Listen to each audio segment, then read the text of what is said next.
After the incident with Spencer running into the back of Tidmouth's sheds, he was badly damaged. So, he was taken to the mainland to be mended by the Duke and Duchess. And while Gordon very much enjoyed having the Express back to himself, it did mean one thing.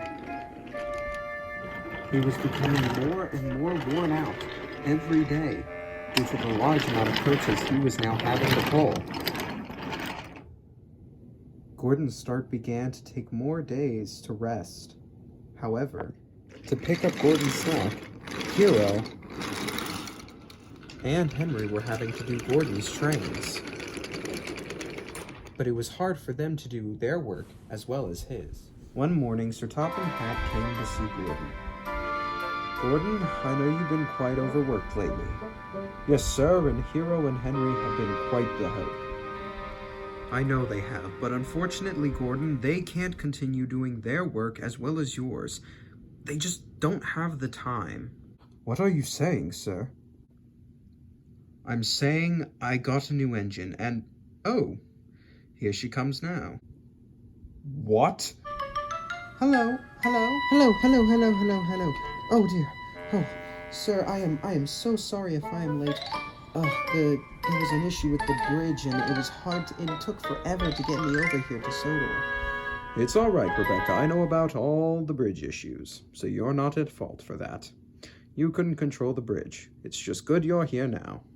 Yes, sir, and I'm ready to do my work. You said I'm going to be doing express duties, according to my manager? Indeed. You and Gordon will be running the same express service. The only difference is that, well, you two will just go different parts of the island. You will still end up at the same place, though.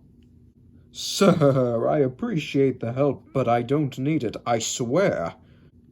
Well, according to me, Gordon, you do, and so Rebecca is here to help. Now please, show her the ropes. Soon, Sir Topham Hatt left, and Gordon begrudgingly chuffed out of the shed. Come on.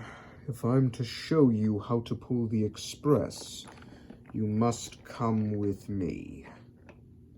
Oh, all right, Gordon. Rebecca quickly turned on the turntable and followed him. The two engines backed up to their respective trains at Knapford. Oh, I can't wait to pull this train. Oh, it's been so long since I pulled an express. Well, you better not screw it up. I don't want to have to pick up your slack. Don't worry, Gordon. I won't. I swear to you.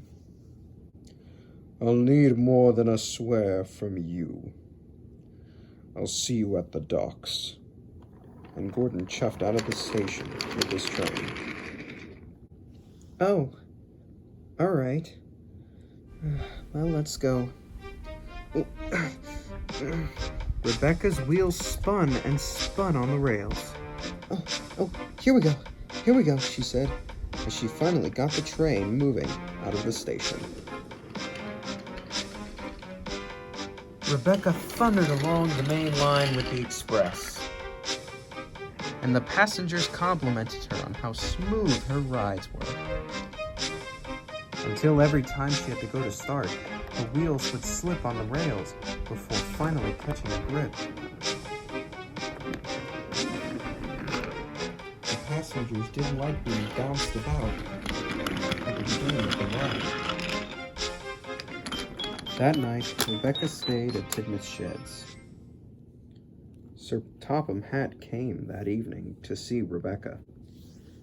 Rebecca, I am pleased with your work today. However, I got many complaints from passengers about how they had bumpy starts at the beginning of stations, and lots of notice of wheel slip from you. Oh, yes, sir. I'm sorry, sir. Huh, said Gordon. Do you think, Rebecca, that you can have these problems fixed by tomorrow? I don't want to have to look for another express engine to replace you. Yes, sir. Of course I can. You can count on me, she said sheepishly. Good, said Sir Topham Hatt. And he drove away. Sir Topham Hatt should just replace you anyways. Clearly you can't pull any express trains, and I don't need the help. From the looks of it, seeing you struggling on that hill a couple days ago, oh, I could say you definitely need the help, Gordon. And the amount of days you've been taking off where me and Hero have to fill in for you? You need the help, Gordon. Just accept it.